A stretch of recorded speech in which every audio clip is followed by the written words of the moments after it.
ओम नारायणाय विद्महे वासुदेवाय धीमहि तन्नो विष्णु प्रचोदयात्। जय श्री कृष्ण। दोस्तों, आप सभी का दिन शुभ और मंगलमय हो। आज हम सब 16वें अध्याय का श्रवण करेंगे। अगर आप सब इसके पहले की कथाएं नहीं सुने हैं तो जरूर सुन लीजिए, तभी आपको कथा पूरी समझ में आएगी। और आप सभी भक्तों का आज की कथा में स्वागत है। श्रुतदेव ने कहा, इस दर्शन से प्रसन्न होकर राजा तुरंत उठकर सिर झुकाकर खड़ा हो गया। उसने उत्तेजित नेत्रों से जगत के स्वामी विश्वात्मा को बहुत देर तक देखा। उसने उनके चरण धोए और उस जल को सिर पर धारण किया। उसके चरणों से जो नदी निकलती है वह ब्रह्मा सहित संपूर्ण ब्रह्मांड को पवित्र कर देती है।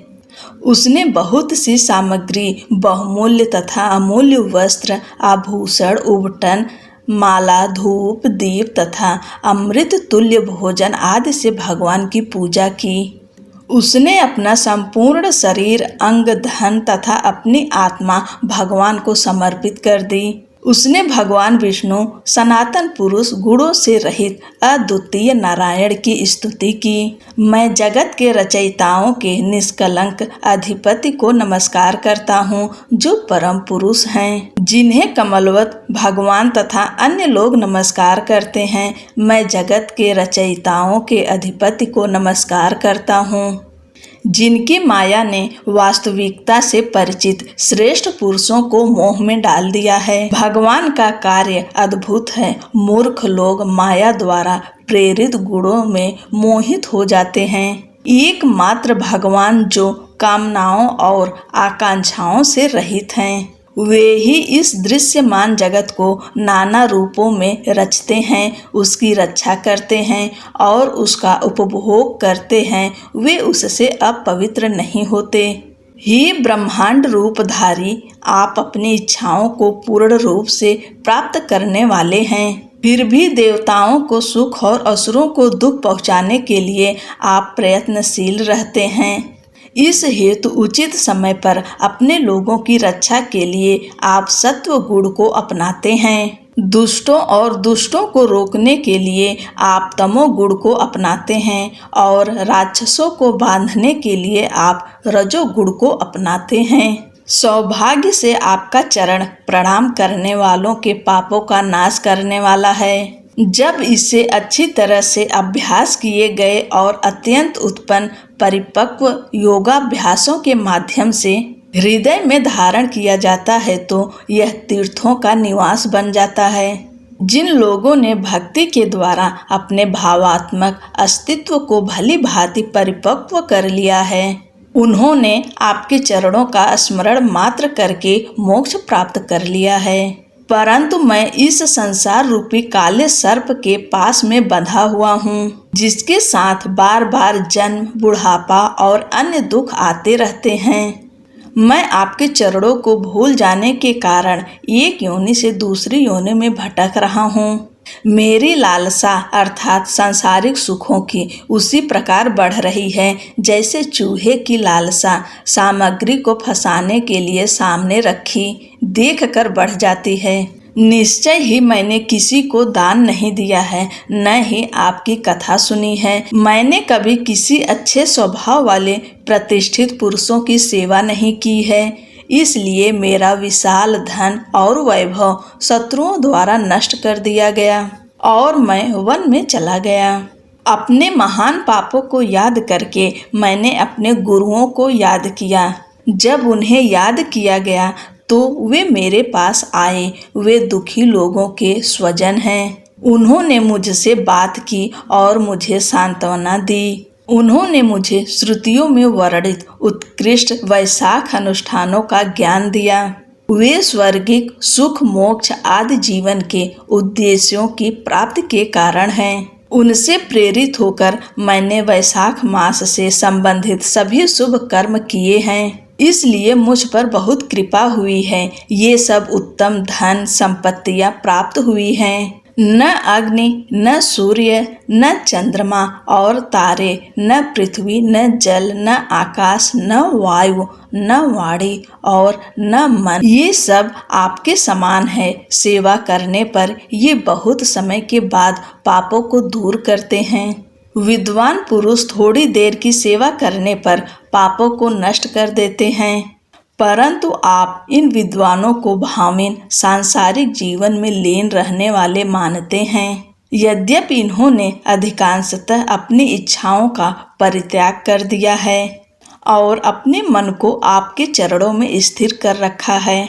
अद्भुत विविध कार्यों वाले स्वतंत्र को नमस्कार है, श्रेष्ठतम को नमस्कार है, जो सज्जनों को आशीर्वाद देते हैं। आपकी माया से मोहित होकर मैं अपनी दृष्टि को व्यर्थ वस्तुओं में लगा देता हूँ, इसलिए मैं पत्नियों और धन के रूप में गुणों के बीच भटकता हूँ। मैं ऐसा इस तथ्य के बावजूद करता हूँ कि आपके कमल जैसे चरण मूल कारण अविद्या का नाश करने वाले हैं।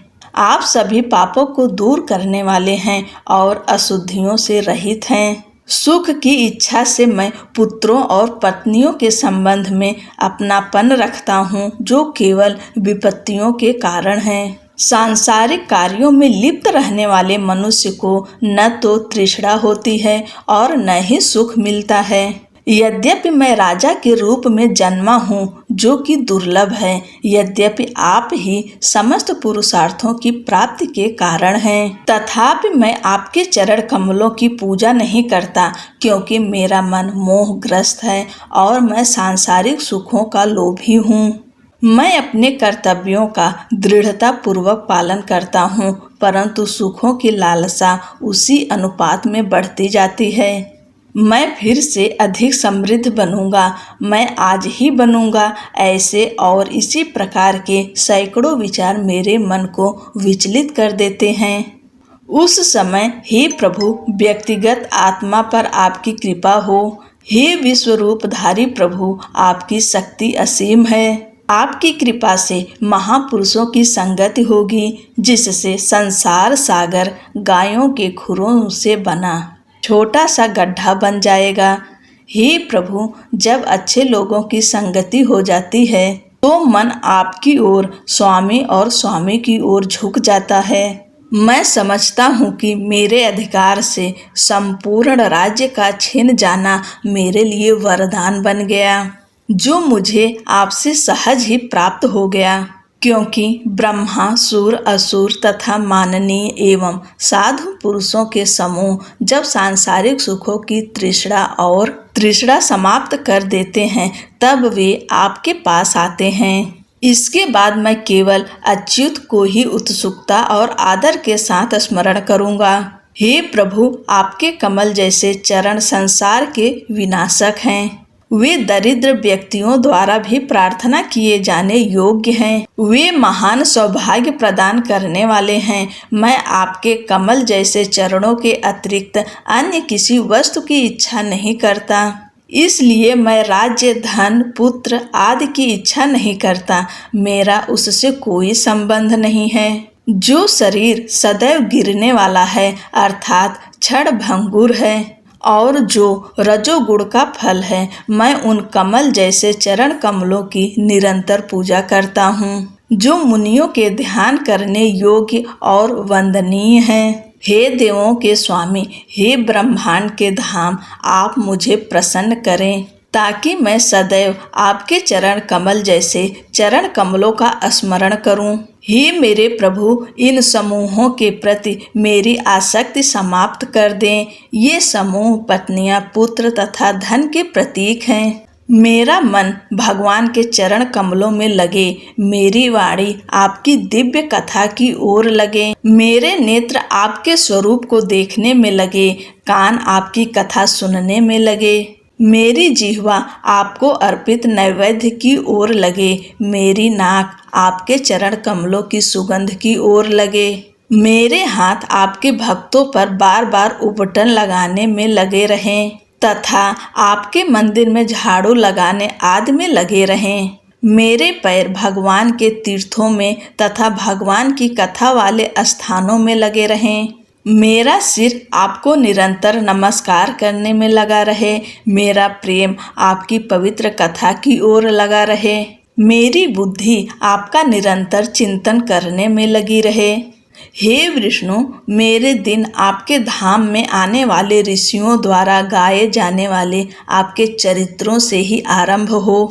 हे विष्णु, ऐसा एक क्षण भी हो या आधा भी क्षण हो जिसमें आपकी कथाएं न हो। हे विष्णु, मैं ब्रह्मा या सम्राट के पद की कामना या अभिलाषा नहीं करता। मैं मोक्ष की भी कामना नहीं करता। मैं आपके चरणों की नित्य सेवा की कामना करता हूँ, जिसकी प्रार्थना ब्रह्मा भव आदि सहित श्री और सुर भी करते हैं। राजा द्वारा इस प्रकार स्तुत किए जाने पर प्रसन्न कमल नयन विष्णु ने उस राजा से मेघ की ध्वनि के समान राजसी वाणी में कहा। श्री भगवान ने कहा, मैं जानता हूँ कि तुम मेरे सेवकों में सबसे श्रेष्ठ हो। तुम इच्छाओं और पापों से मुक्त हो। फिर भी मैं तुम्हें ऐसा वरदान दूंगा जो देवताओं को भी नहीं मिल सकता। हे राजन, देवताओं के अनुसार तुम्हारी आयु 10,000 वर्ष होगी। तुम्हारे पास धन संपत्ति होगी। मेरे प्रति तुम्हारी भक्ति स्थिर रहेगी। अंत में तुम्हें सायुज्य की प्राप्ति होगी। इसमें कोई संदेह नहीं है कि जो लोग इस तुम्हारी रचित स्तुति से मेरा स्तवन करेंगे, उन्हें मैं सांसारिक सुख तथा मोक्ष प्रदान करूंगा। मैं उन पर प्रसन्न होऊंगा। यह तृतीया संसार में अक्षय नाम से प्रसिद्ध होगी, क्योंकि इस दिन मैं तुम पर प्रसन्न हुआ हूँ तथा तुम्हें सांसारिक सुख और मोक्ष प्रदान किया है। जो अज्ञानी मनुष्य भी स्नान, दान आदि पवित्र कर्म स्वाभाविक रूप से या किसी बहाने से करते हैं, वे मेरे अचल लोक को प्राप्त होते हैं। यदि मनुष्य अक्षय तृतीया के दिन पितरों को ध्यान में रखकर श्राद्ध कर्म करें तो इससे अनंत लाभ होता है। संसार में इस तिथि के बराबर या इससे श्रेष्ठ कोई तिथि नहीं है। इस दिन यदि बहुत कम भी किया जाए तो उसका अनंत फल मिलता है। हे राजन, यदि कोई व्यक्ति किसी ब्राह्मण गृहस्थ को गाय दान करता है तो उसे सांसारिक सुख, सभी प्रकार की संपत्ति तथा मोक्ष की प्राप्ति होती है। जो मनुष्य समस्त पापों को नष्ट करने वाला बैल दान करता है, वह मृत्यु से मुक्त हो जाता है और दीर्घायु प्राप्त करता है। यदि कोई व्यक्ति वैशाख मास में मुझे प्रसन्न करने वाले पवित्र अनुष्ठान करता है तो मैं उस व्यक्ति के मृत्यु, जन्म और बुढ़ापे के भय को दूर कर देता हूँ। मुझे अन्य सभी महीनों के अनुष्ठानों से उतना आनंद नहीं आता जितना वैशाख मास में आता है। वैशाख मास मेरा सबसे प्रिय महीना है। जिन लोगों ने अन्य सभी पवित्र अनुष्ठानों को त्याग दिया है और जो ब्रह्मचर्य व्रत से रहित हैं, वे यदि वैशाख मास से संबंधित पवित्र अनुष्ठानों में लगे रहते हैं तो वे मेरे अचल लोक को प्राप्त होते हैं। वैशाख अनुष्ठान करने वाले पुरुष उस महान धाम को प्राप्त करते हैं जिसे यज्ञ, तपस्या, सांख्य और योग के द्वारा प्राप्त करना बहुत कठिन है। हे निष्पाप, मेरे चरणों के स्मरण के समान यह मास बिना प्रायश्चित के भी हजारों पापों को दूर कर देता है। वन में अपने गुरुओं के कहने पर तुमने वैशाख व्रत किया और जगत के स्वामी को प्रसन्न किया। हे राजन, इस व्रत से तुम्हें सब कुछ प्राप्त हुआ। इस पवित्र व्रत से प्रसन्न होकर मैं तुम्हें दिखाई दिया हूँ। तुम अपनी इच्छा अनुसार सभी सांसारिक सुखों का आनंद उठाओगे। वे देवताओं को भी प्राप्त होने में कठिनाई होती है। देवों के स्वामी जनार्दन भगवान ऋषियों को वरदान देकर सबके देखते देखते वहीं अंतर ध्यान हो गए। हे राजन, यह सुनकर वह श्रेष्ठ राजा अत्यंत आश्चर्यचकित हो गया। वह खोई हुई संपत्ति को प्राप्त कर लेने वाले के समान प्रसन्न और शरीर से बलवान हो गया। प्रतिदिन उसे महापुरुषों और अपने गुरुओं द्वारा ज्ञान प्राप्त होता रहता था। वह पृथ्वी पर अपना मन लगाकर तथा उन्हीं को अपना सबसे बड़ा आश्रय मानकर राज्य करता था। राजा को वासुदेव से बढ़कर कोई प्रिय नहीं था, जिनके संपर्क मात्र से ही उसकी पत्नियां, मंत्री, पुत्र आदि प्रसन्न हो जाते थे। उसने वैशाख मास में बताए गए सभी पवित्र अनुष्ठान बार बार किए। उसके पुण्य के फल स्वरूप वह पुत्रों, पौत्रों तथा अन्य लोगों से घिरा हुआ था। उसने अपनी सभी इच्छाओं का आनंद लिया, जो देवताओं के लिए भी दुर्गम थी। अंत में उसने भगवान के साथ चक्र धारण करके सायुज्य प्राप्त किया।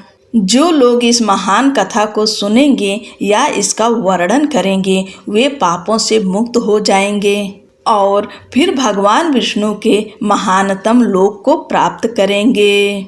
बोलो लक्ष्मी नारायण की जय। दोस्तों, आज की कथा यहीं पर समाप्त होती है। आगे की कथा अगली की वीडियो में हम सुनाएंगे। तब तक के लिए जय श्री कृष्णा, राधे राधे। और हाँ दोस्तों, अगर कथा पसंद आ रही हो तो हमारे चैनल को लाइक शेयर करिए और सब्सक्राइब करना ना भूलें। जय श्री कृष्णा।